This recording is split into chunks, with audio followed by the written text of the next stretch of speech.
Device Redmi Note 10 Pro Suite ya. Fungsi keseluruhan normal, hanya saja audio tidak keluar suara sama sekali. Ataupun dalam istilah lain suara bisu ya. Untuk mengatasinya simak video berikut ini.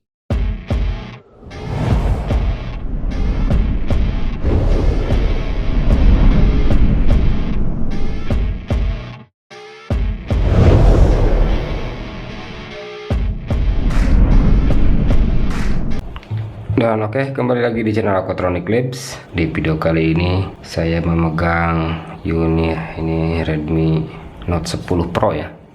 Dengan kondisi ini keseluruhan fungsi normal, tidak ada fungsi yang bermasalah.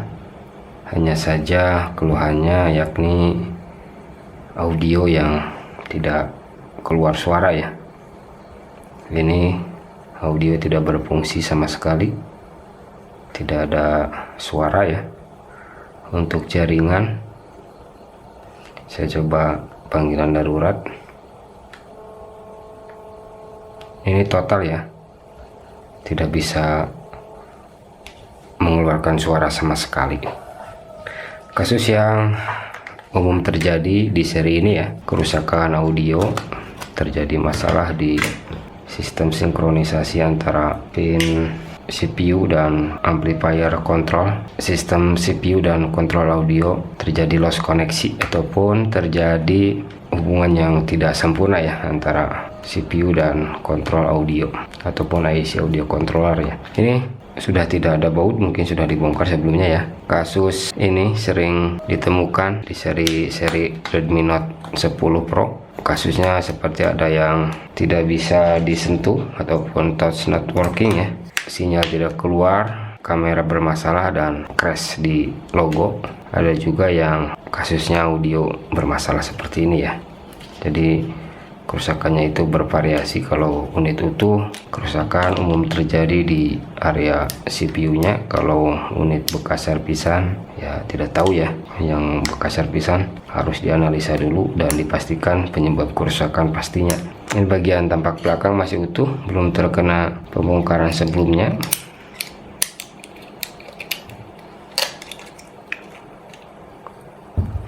Bagian depan masih utuh juga ya, sama, belum terkena perbaikan.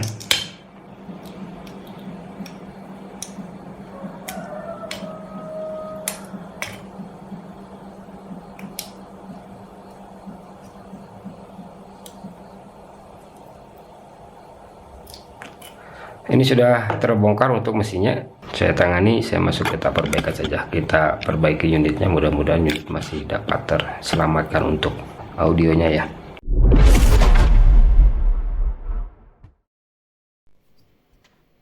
Dan setelah saya dalami untuk kasus kerusakan seperti ini, terutama yang menggunakan chipset SM7150 ya, ini terjadi masalah seperti yang sedang saya tangani ini, audio bermasalah. Ternyata ada di amplifier yang tidak bekerja. Masalahnya dari CPU ini, dia mengalami loss koneksi sehingga menjadikan amplifier tidak berfungsi, diakibatkan sinyal audio menuju amplifier tidak dapat diproses ya, karena kegagalan koneksi yang bersumber dari CPU ini. CPU ini untuk load temperaturnya pada saat digunakan lumayan cukup tinggi. Jadi kalau digunakan secara terus-menerus dalam jangka waktu panjang, otomatis panas yang ditimbulkan itu mengakibatkan bola timah menjadi loss koneksi, timbul retakan halus yang lama-kelamaan menjadi malfungsi ya untuk kinerjanya. Jadi kebanyakan sumber masalahnya di pin BGA yang mengalami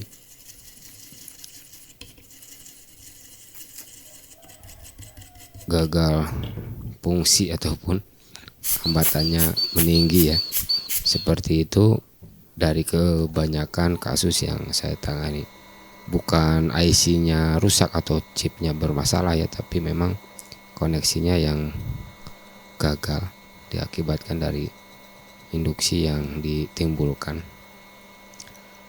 Karena audio sumbernya dari area ini, penanganannya fokus di area CPU saja, tidak merambah kemana-mana. Ini untuk CPU-nya sudah saya angkat. Perbaikan ini mengharuskan ketelitian, pengalaman, jam kerja, dan pastinya selalu hati-hati. Proses rebaling CPU tidak semudah seperti yang terlihat ya, karena butuh jam tayang tinggi ataupun jam kerja yang lumayan lama untuk mengetahui suhu yang dibutuhkan untuk mengangkat IC supaya IC tidak rusak dan mainboard tetap aman. Bagaimana proses mengangkat secara aman ataupun membersihkan IC secara aman tanpa ada kesalahan yang ditimbulkan. Kebanyakan kasus kalau unit gagal diperbaiki, rata-rata unit ex-service yang perbaikannya itu ugal-ugalan, dalam arti tidak sesuai prosedur ya. Entah itu pengangkatan yang gagal, entah itu analisa yang meleset sehingga perbaikan ke mana-mana. Poin kerusakan tidak diketahui, perbaikan menjalar kemana-mana dan menyebabkan unit menjadi rumit untuk diperbaiki. Kalau unit ex-service seperti itu. Tapi ini kasusnya beda, ini unit masih utuh, jadi perbaikan hanya di satu titik saja. Ini saya sudah mulai masuk ke proses pembersihan sisa lem dan timah di CPU ya. Tadi di mainboardnya sudah bersih. Nah ini sudah mengkilat seperti ini, tidak ada sisa timah dan lem. Jadi lanjut kita rebal saja untuk IC-nya. Ini seri CPU-nya SM7150 sama seperti di X3 NFC ya. Nah ini sudah bersih. Dan ini saya masuk ke proses rebaling IC. Saya gunakan plat PGA sesuai seri dan pastikan presisi pas ya. Untuk pinnya jangan sampai miring agar timah cair ini dapat rata masuk ke lubang yang sudah disediakannya. Ini saya gunakan pinset untuk meratakan ataupun menahan agar si plat PGA tidak memuai ngembang ke atas ya. Berikan panas secukupnya untuk melelehkan IC, dan ini hasil cetakannya. Pastikan semua pin PGA tercetak dengan sempurna, tidak ada bagian pin yang tidak terkena timah dan tidak ada pin yang menempel satu sama pin lainnya. Ini sudah benar-benar sempurna ya. Selesai proses rebaling ini, lanjut pasangkan kembali ke PCB ataupun ke tempatnya semula.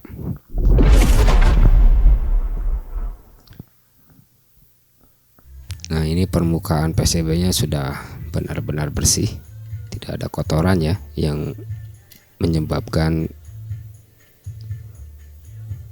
ataupun menyulitkan pada saat pemasangan. Pastikan semuanya sudah benar-benar bersih, karena kebersihan itu adalah kunci utama untuk keberhasilan perbaikan ini.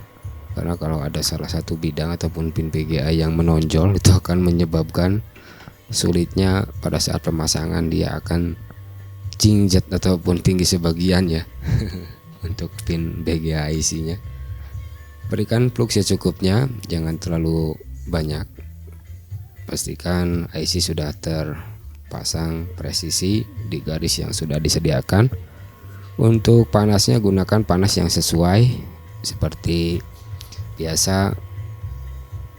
Di setting suhu untuk chip yang model ini ataupun dual chip, beda sama yang triple chip ya. Yang dual chip PCB itu jenisnya medium temperatur, jadi hati-hati pada saat pengerjaan. Model double chip itu sangat rentan PCB ngembang, bukan chipnya yang rentan panas, tapi PCB-nya yang rentan ngembang, dalam istilah lain memuai ya untuk PCB-nya. Jadi sangat diharapkan untuk hati-hati, selalu hati-hati. Proses pemasangan IC CPU selesai. Pastikan plugsnya sudah keluar sempurna dan IC sudah benar-benar terpasang dengan sempurna. Kita lanjut uji lagi apakah fungsi audionya sudah normalkah. Setelah saya lakukan analisa, pengecekan dan sekaligus penanganan ya, yang mana memang fokus perbaikan yang saya lakukan ada di IC CPU-nya ini.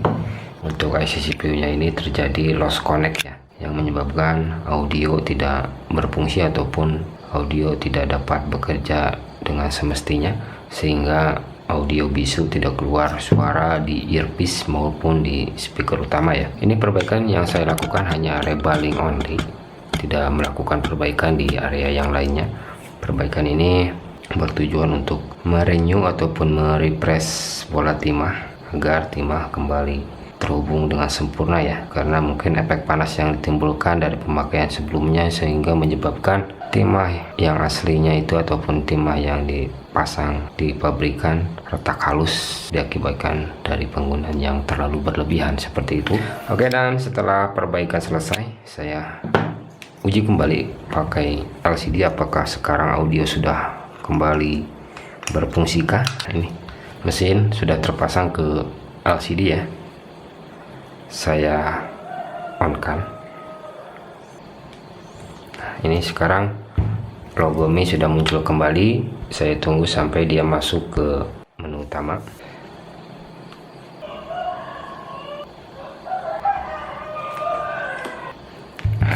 Ini unit sudah masuk kembali ke tampilan awal ya.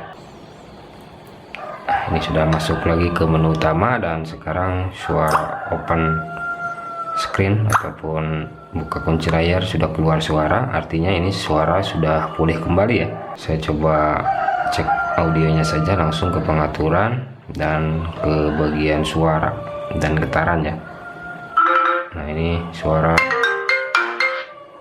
sudah normal ya, artinya perbaikan repair CPU only sudah berhasil menyelamatkan audio yang tadinya bisu menjadi normal kembali. Saya cek pakai perekam suara, cek.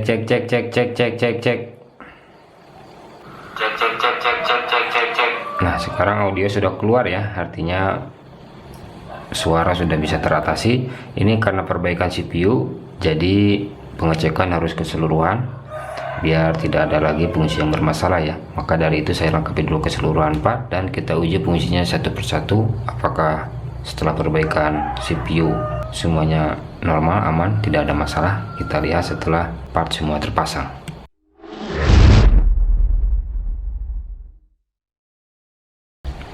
Dan oke, ini unit sudah saya lengkapi untuk keseluruhan part ya. Saya uji mulai dari WiFi. Untuk WiFi ini terhubung ya, Bluetooth center nyala, 4G keluar. Untuk jaringan 8G ini earpiece normal ya, audio earpiece dan speaker utama aman, normal, jaringan 8G normal. Lanjut ke kamera utama, potret, kamera depan. Untuk lensa wide, ultra wide, makro. Untuk perekam video ya, cek.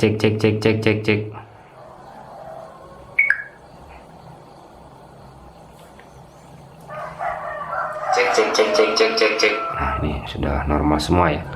Dan mungkin perbaikan ini saya akhiri ya. yang mana Redmi Note 10 Pro ini yang internal 6 GB dengan kapasitas 64 GB. Ini versi yang terkecil ya. Keluhan audio tidak berfungsi ataupun suara bisu ya teratasi dengan metode rebaling CPU only ya, tanpa menghapus data. Ini data tetap aman. Dan mungkin seperti itu aja proses perbaikan kasus kerusakan ini ya. Dan perbaikan ini saya akhiri. Bila ada salah pengerjaan maupun salah kata di video ini, silahkan koreksi di kolom komentar. Sekian dan terima kasih.